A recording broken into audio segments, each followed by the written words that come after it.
Assalamualaikum warahmatullahi wabarakatuh. Kembali lagi bersama Sublahan Radio.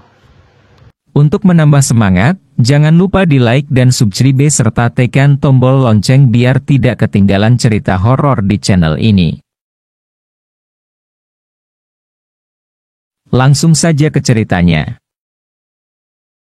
Cerita ini berdasarkan kejadian mistis yang pernah dialami teman saya sewaktu kuliah dulu.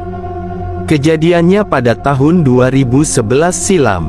Saya di sini bertindak sebagai teman saya, sebut saja Ani, disamarkan. Ani ini bertualang dengan teman-teman kosnya ke salah satu gunung yang berada di perbatasan Jawa Timur dan Jawa Tengah. Yuk simak selengkapnya ya. Gunung ini punya sejuta keindahan yang pasti membuat kalian terpesona, kata Bono di tengah perjalanan kami. Baguslah, sahut Intan, sementara yang lain sibuk dengan handphone masing-masing. Kami di sini terdiri dari 6 orang. Saya, Intan, Ayu, Putri, Zainal, dan Bono. Cewek-cewek berempat di sini adalah teman satu kos, sementara Zainal dan Bono adalah pacar dari Putri dan Ayu. Rombongan ini sepakat akan berlibur ke Puncak HD di salah satu gunung tertinggi di Pulau Jawa ini.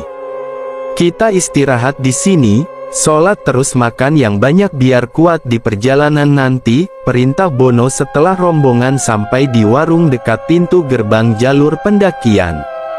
Oke, nanti kita berangkat jam berapa? Tanya Zainal. Jam 8. Masih ada waktu cukup istirahat, ucap Bono pada kami yang nampak kelelahan setelah perjalanan kurang lebih 2 jam dari kota kami. Jam 19.50 waktu Indonesia Barat. Bono sudah meminta kami untuk bersiap-siap memulai pendakian. Bono juga sudah registrasi di pos pendakian agar nama-nama rombongan terdata jika, nauzubillah, terjadi sesuatu hal yang tidak diinginkan. Tibalah saatnya memulai perjalanan malam kami. Jaga jarak untuk selalu berdekatan agar tidak ketinggalan rombongan, jaga sikap dan perkataan selama di perjalanan ya, ucap Bono menasehati kami.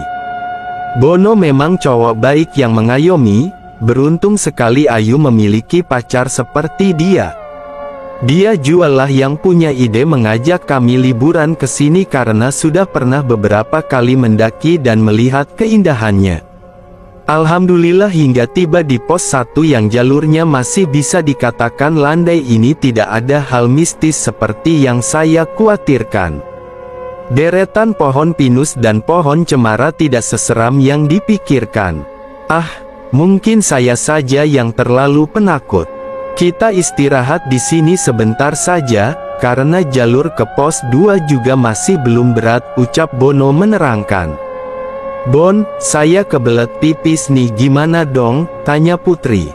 Kamu sih kebanyakan minum es tadi Put. Gini nih jadinya, gerutu Intan, dengan logat Betawinya yang khas. Zainal, antar Putri ke samping pohon itu, buang air di sana. Tapi jangan lupa minta izin dulu, khawatir ada makhluk tak kasat mata di dekat situ, perintah Bono sambil menunjuk ke arah pohon cemara yang tidak terlalu tinggi. Sekitar 15 menit Putri buang air kecil diantar Zainal. Waktu yang cukup lama untuk sekedar buang air kecil. Jarak kami dengan mereka hanya 5 meteran saja, cuma tidak enak jika harus mengarahkan cahaya senter untuk mengetahui keadaan mereka. Lama banget cuma pipis aja, gerutu Intan pada Putri dan Zainal sekembalinya mereka bergabung dengan rombongan. Masih ribet yang buka celana nih, maaf, jawab Putri. Sudahlah gak usah diributkan. Ayo kita lanjutkan perjalanan, ucap Bono sambil membetulkan posisi tas ranselnya. Teriak Putri tiba-tiba dalam perjalanan kami menuju pos 2. Wajahnya memerah, matanya melotot. Astagfirullah Putri, kamu kenapa Put? Tanya Intan sambil memegang lengan kanan Putri. Kamu jahat, ucap Putri sambil menunjuk ke arah Zainal. Bono yang menyadari kalau putri kesurupan langsung mengambil segenggam garam dari tasnya dan membacakan doa-doa. Sejurus kemudian dia sapukan garam tadi ke wajah putri. Putri tidak sadarkan diri beberapa menit. Setelah siuman saya memberinya minum agar dia tenang. Makanya kalau jalan jangan melamun, apalagi kalau kondisi kayak sekarang, ucap Ayu. Memangnya saya kenapa? Apa yang terjadi? Kenapa kita berhenti di sini? Tanya putri bertubi-tubi. Tidak ada apa-apa Put. Setelah ini teman-teman saling ngobrol ya biar pikiran kita tidak kosong, ucap Bono, seketika sebelum ada yang menjelaskan apa yang terjadi sebenarnya pada putri. Dalam perjalanan menuju pos 2 terhitung 3 kali putri kesurupan dan 3 kali pula Bono yang menyembuhkan. Puncaknya adalah kesurupan yang keempat kalinya, putri menendang-nendang dan meronta seolah ingin lari dari peganganku dan teman-teman cewek lainnya. Astagfirullahalazim. Tak henti-hentinya kami beristighfar dan membaca doa-doa namun kali ini putri tak kunjung sadar. Kenapa kamu melakukannya di sini? Kalian mengotori wilayah ini, bentak putri sambil memandang Zainal dengan ekspresi marah. Bono yang menyadari ada hal yang tidak beres di sini kemudian menginterogasi Zainal. Yang pada akhirnya Zainal mengaku sedari di warung peristirahatan dia dan putri sesekali curi-curi kesempatan untuk bermesraan. Dan yang paling fatal mereka melakukannya saat putri minta diantar buang air kecil di pos 1. Dasar bejat kalian, tidak tahu tempat. Pantas saja tadi kalian lama banget pipisnya, bentak Ayu pada Zainal. Saya pun terpancing emosi juga hingga ikut membentak. Kalian tidak tahu diri, apa tidak bisa menahan diri barang semalam saja? Zainal diam saja tanpa sepatah kata pun. Sementara Bono masih berusaha mengembalikan kesadaran putri. Selang berapa lama, entah dari mana datangnya ada seorang kakek tua berpakaian layaknya pengemis dan menggunakan tongkat. Kami benar-benar kaget. Kalian tidak bisa melanjutkan perjalanan malam ini. Penghuni di sini marah pada teman kalian, ucap kakek tua itu tiba-tiba. Kalau kalian memaksa melanjutkan perjalanan, ada bahaya lebih besar dari sekarang. Yang merasuki tubuh teman kalian ini masih prajuritnya saja, lanjut si kakek menasehati kami. Kakek siapa? Tanya Intan dengan nada gugup dan takut. Saya pedagang di puncak nak. Kakek mau kembali untuk mengambil barang dagangan lagi, jawab kakek tersebut. Kakek berjalan mendekati putri dan mengelus dahinya sambil membaca doa-doa. Beberapa saat putri tersadar dengan kondisi lemah namun masih cukup mampu untuk berdiri. Dengan sigap aku, Ayu dan Intan membopongnya untuk putar balik menuju tempat peristirahatan di gerbang pendakian.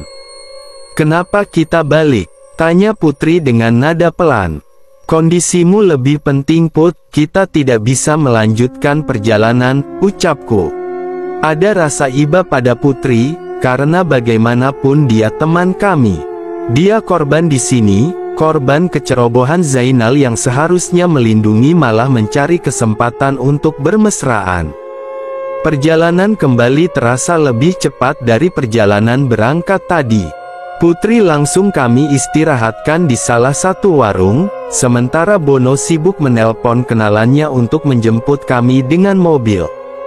Dia memutuskan untuk membawa kami pulang malam itu juga karena khawatir masih ada makhluk tak kasat mata yang tidak suka dengan keberadaan kami di sana.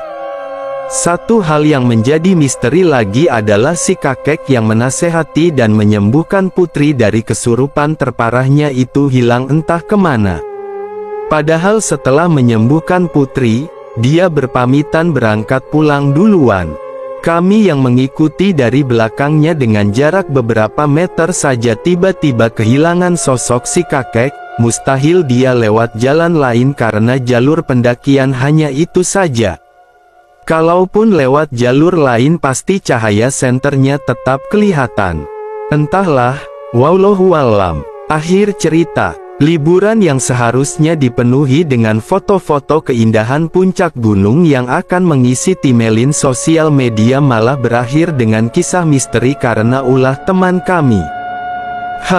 Mungkin suatu saat nanti saya akan kembali ke sana dengan teman-teman yang lebih bisa menjaga diri.